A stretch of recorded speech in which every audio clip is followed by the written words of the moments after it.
All right, today's video. First, I'd like to apologize for the lack of videos I've been posting. This winter wonderland that you see is has stopped me from doing a lot of things. I do most everything I do outside.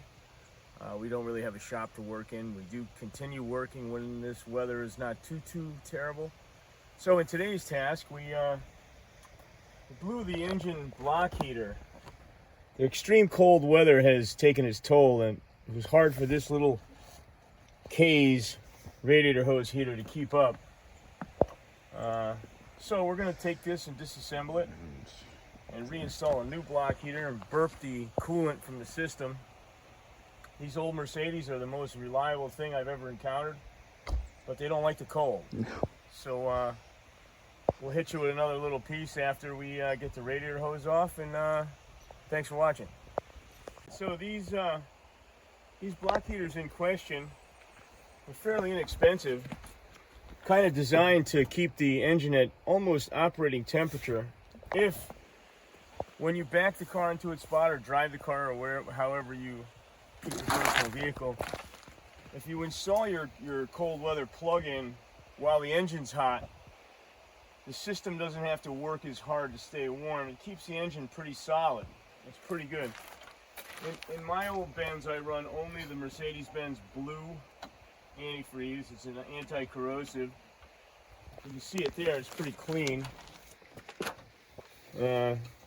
Stays pretty clean. You can see by the evidence of what's in the cap, it's very clean. So what's going to happen here is we're going to take the lower radiator hose off, drain the fluid, then we'll bring it inside, because with these hoses, if you put them in simmering hot water or use a heat gun, they get more pliable.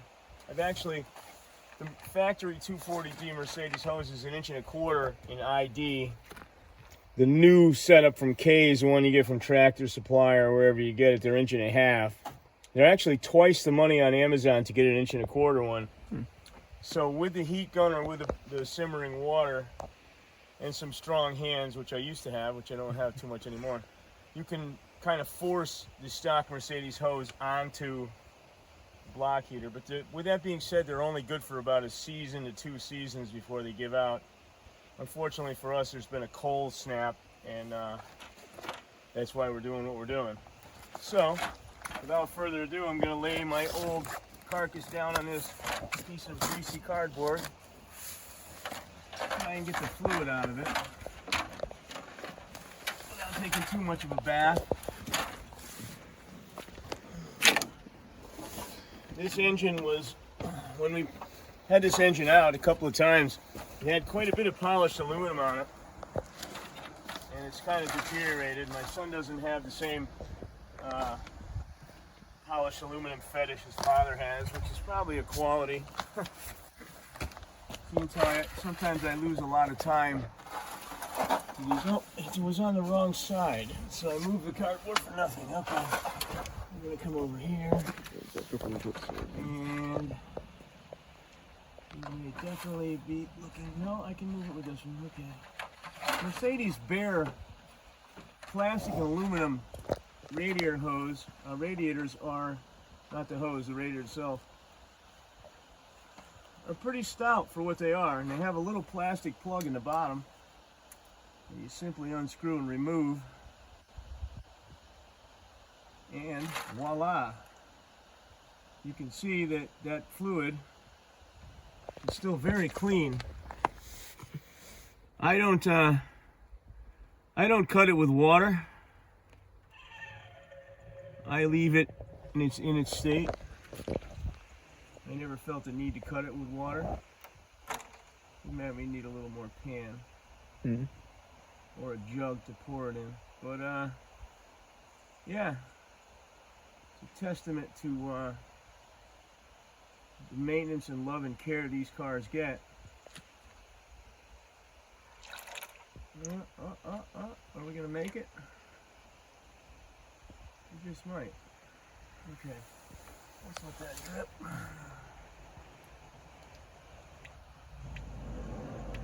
Sometimes when you unplug the lower radiator hose, you get a big loss of antifreeze. We don't generally like to leave it on the ground here. We don't spill much. We try to take good care of it. Not because we're environmentally crazy, but because there's a lot of animals around, in and around this property.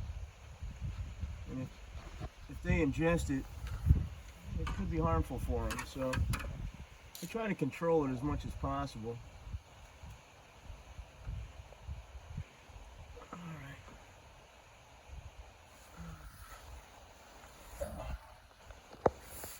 Stop filming there. So the drain pan that my lovely wife has given me, because all our other drain pans are in a pile of snow over there with the rest of our engine oil supplementation, isn't big enough. So we're going to pour it into this bucket that I scrubbed out. You can see that fluid is still pretty clean, and it's got, I'd have to say that fluid must have at least 4 seasons on it. It still looks pretty good, surprisingly. So I'm going to try and get a little more before we disassemble to eliminate the mess on the ground. A little bit of hazardous stuff that you don't want the critters getting in. So today is about almost 30 degrees, which for us is starting to feel warm, which is a very bad position to be in. We're kind of hoping that things warm up a little bit. We haven't been able to do much mechanical work for freezing cold temperatures. Racing team, obviously they have a shop, but for some reason that we don't really make video in the shop anymore because of liability and all those things. So yeah, I probably could have made that work, but we want to let that drain as well.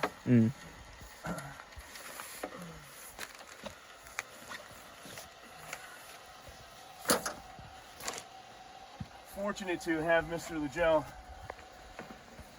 allow me to come back and race. My whole life before this point was wrapped up in vintage Army trucks and Mercedes diesels. We like to do things with diesel engines and things that are going to last and stay a while. We had this engine out 5 years ago. 4 years ago, 5 years ago. Don't want to say 5. And we did the firewall and everything with 415, and it really was pretty for a while. But the New England winters here take their toll on these little cars, and you know, people ask me, do you do a lot with Mercedes? I say, yeah, we do.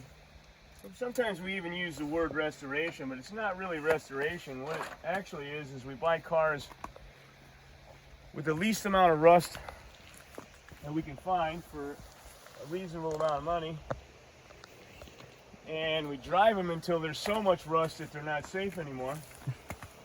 At that point, we take a Sawzall and our simple set of hand tools, and we remove every screw, every nut, every bolt, every clamp, every hose, and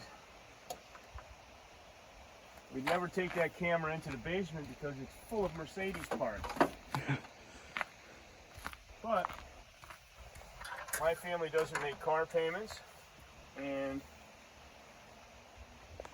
we just like the feel of a vintage car.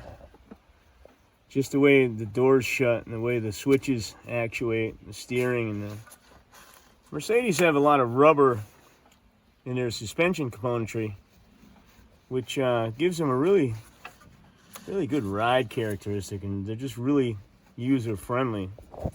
The bad side of that, or the downside of it, is that rubber breaks down and deteriorates. So they're a vehicle that requires someone that doesn't mind having a nice set of tools, and working on their car doesn't get them frustrated, and they don't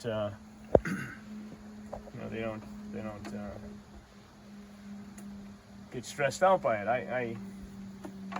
Sometimes it's overwhelming, because if you're not really up on it and you haven't got a solid piece, it can be quite a considerable amount of maintenance. These engines like to have valve adjustments. They're critical to the fuel injection nozzles, the spray pattern. That's where the power is made. It's only a 60 horse engine. But with this one, with the 4-speed, it's almost a sports car. I mean, it's not fast in any way, shape, or form, but somewhat of a hoot to drive, believe it or not. So that's the offending engine heater that's let us down. So now we're going to go in and we're going to grab the new one. And then,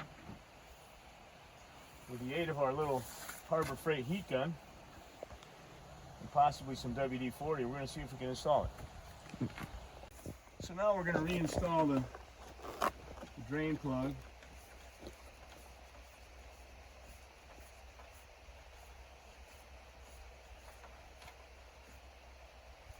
It's got a little rubber grommet on the bottom of it.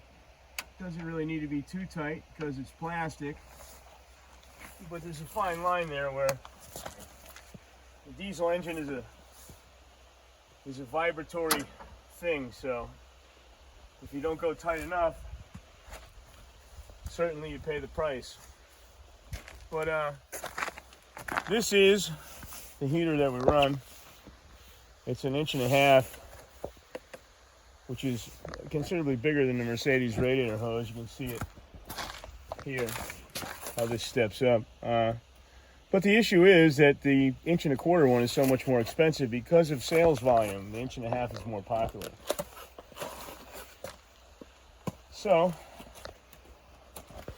you'll see me mumble and grumble a little bit as I go to put this together, because the hoses are tight, but it doesn't leak and seems to work out real well. And here's where I got to put my brain into it,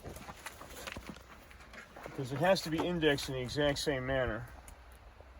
So we're going to do everything off of this flat plane. You can. And we put that flat. That just about is flat, maybe tipped down just a touch. So let's see if we can get it to one side to go.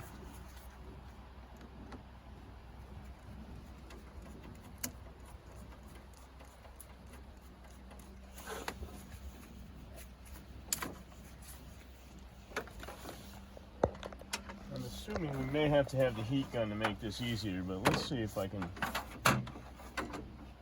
My 60-year-old labor hands, maybe they can do the job one more time. And let's see about a little persuasion with that. Not too concerned with scoring up this housing because it's junk anyway. Yeah. Although I think we'll save the cord because it's always nice to have a spare cord.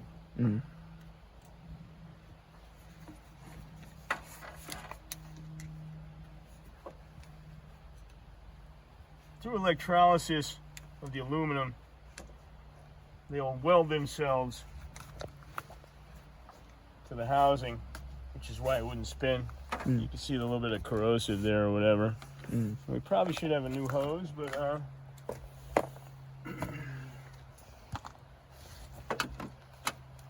only because it's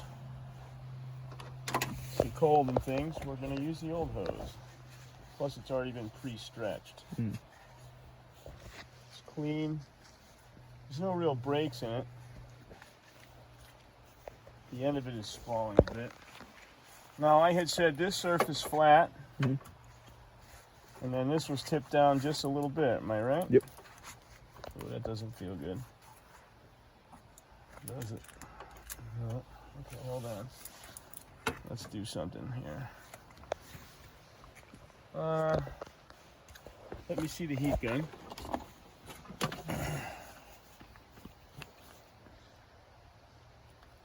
Okay.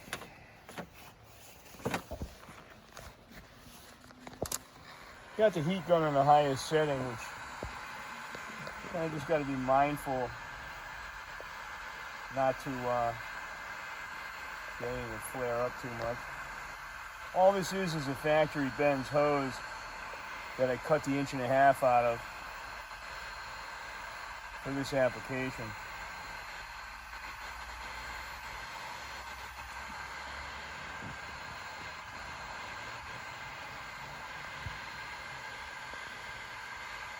So once this is warm to the touch, shut this thing down for a second. Just going to give it a little shot of WD-40 on the inside, if it'll cooperate. It might ease the pain a little bit.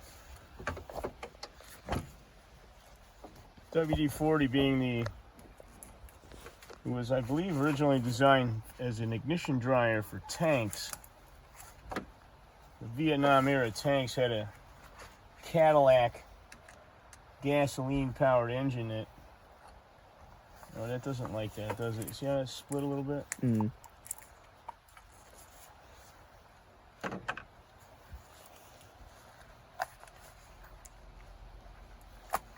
Okay, we're gonna have to stop this here because I'm gonna have to seek another piece of radiator hose. Mm. Actually, you can keep going. I'm gonna try and get the bottom. I don't like this. We're gonna have to redo that one. Yeah. So let's see what the bottom one looks like. This is the lower side of it, and if we put that flat, she tips about. It's almost straight. A degree or two. Yeah.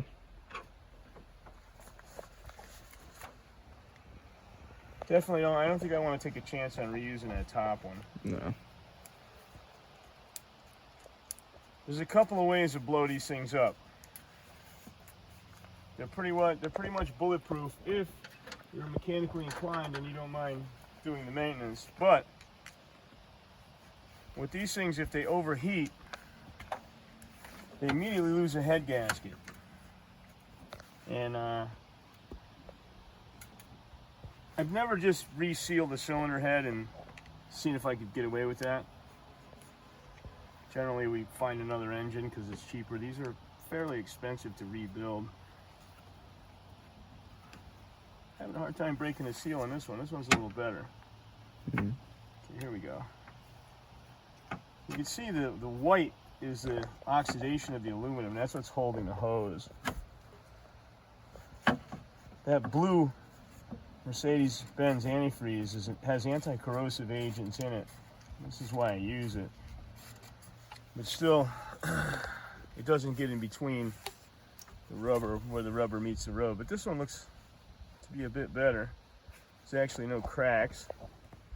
So, yeah, here's the offending bad block heater, which we're only going to save the cord. Mm. So, this one went down and went like this. Yep. But first, let's get some of the oxidization off it. Of course, the tools are flying everywhere. I have no cart out here. I have no tray, so to speak. Mm. All right, let's warm this one. We'll see if we can make the bottom work.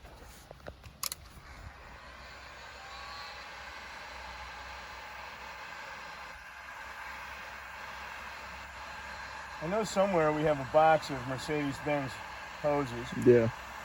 Locating them is going to be another story. My wife is off doing her crossing guard job.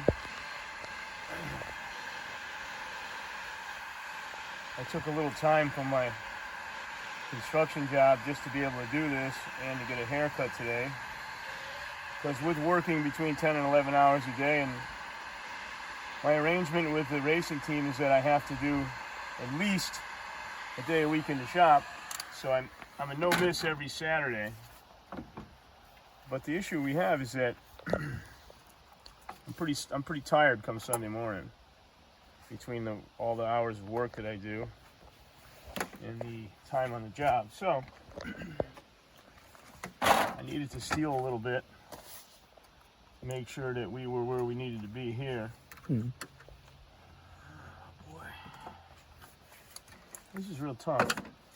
And I've done this before, and you would think that I would have a pretty good handle on it. I may have to go to a little higher level of oil. Mm.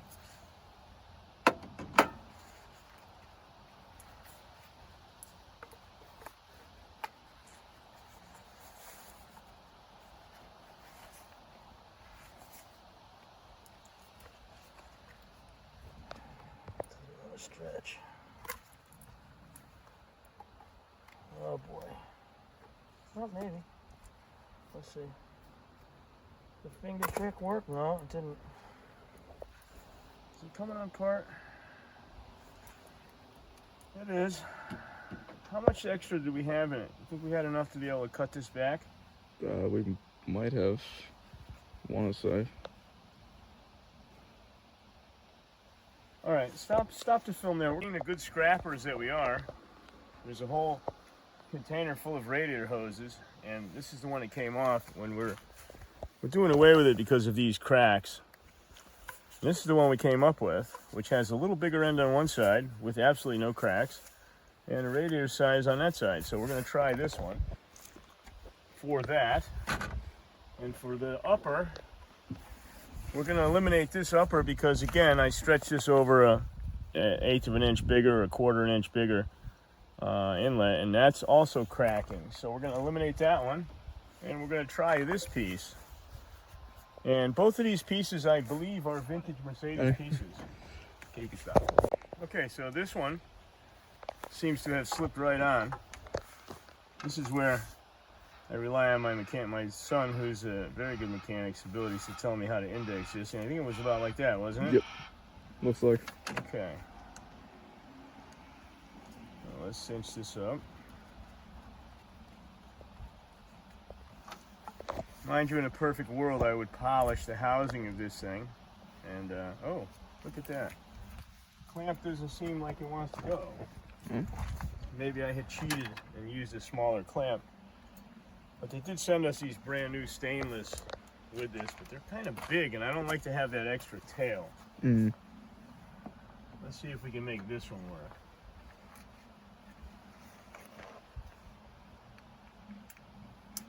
The Mercedes clamps are wonderful, but most of them are so old they're kind of worn out. So we use some of these stainless steel Ideal clamps in their place. They don't do much, and they do a lot, but to have a real aviation style clamp is kind of a waste of time and money. So all right, we'll have this extra little bit of tail. It won't hurt anything. I could always get my zip wheel and cut it. It seems like a lot of extra stress for nothing. Yeah. Last week we encountered some sub-zero temps, and we really didn't even know that this block heater was gone up until one day the car refused to fire. So that tells me that up to about 15 to 12 degrees, it doesn't even need this. Mind you, we as a family plug all these old Benz in every time we park them, or that's the standard practice that I've taught my son and my wife. And I think it's pretty religious. These cars stay covered. They have, well, most of the time they do. They have windshield UV protectors in them. We try to take care of the cars as best we can.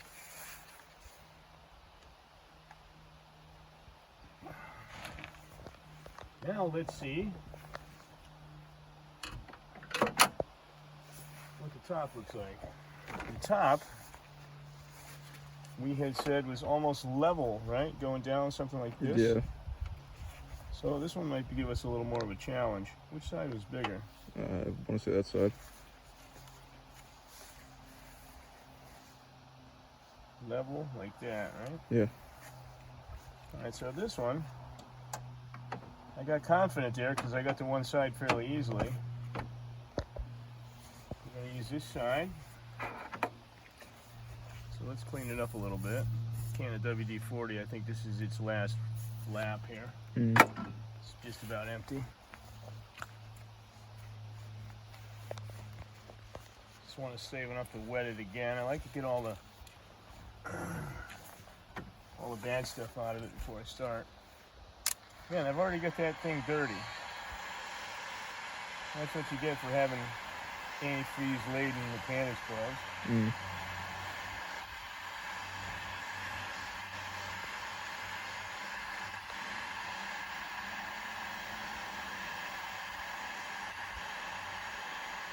got a little bit of a jagged cut there. Mm. Almost like I think we want to trim that back, but let's see if it goes on very easily on how much of a set we can get it to take. Mm.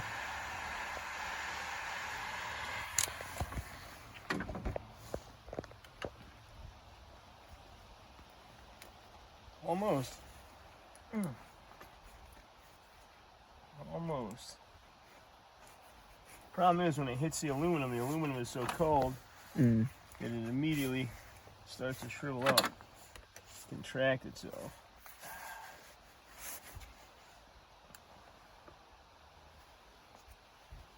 The wonders of having a shop and a bench and a vise. But us construction style road mechanics, we don't need that. We simply suffer. Alright, let's try another thing. Let's get the aluminum warm. Yeah. Being very careful of the wire, of course. Mm.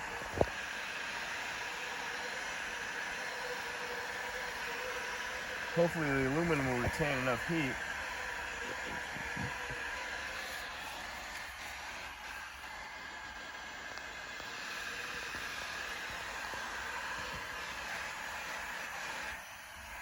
Make this into an easy job.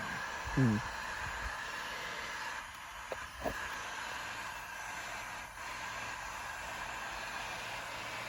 We'll have to edit some of this extra time out of here because this is going to be a long video. Yeah. But let's see if I can make this work. It's definitely more pliable. Mm. Wants the juice. She wants the juice. You're wasting your warmth here, buddy. Moving. Need help. Where's my screwdriver? Alright,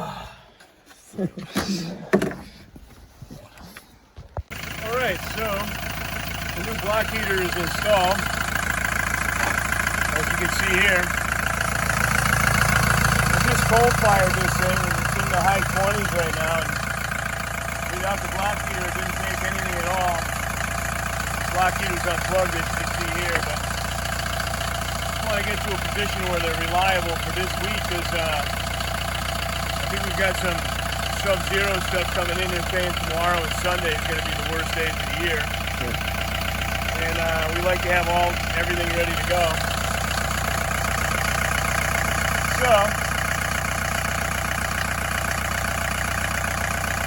even cold, this motor just purrs like a kitten. Needs a valve adjustment. Totally needs to be cleaned. When we had done this over, we had ground the stock header smooth and had painting real nice. This was all polished. This thing was really nice when it was doing this. That was 5 years and 70 or 80,000 miles ago. So we really can't complain.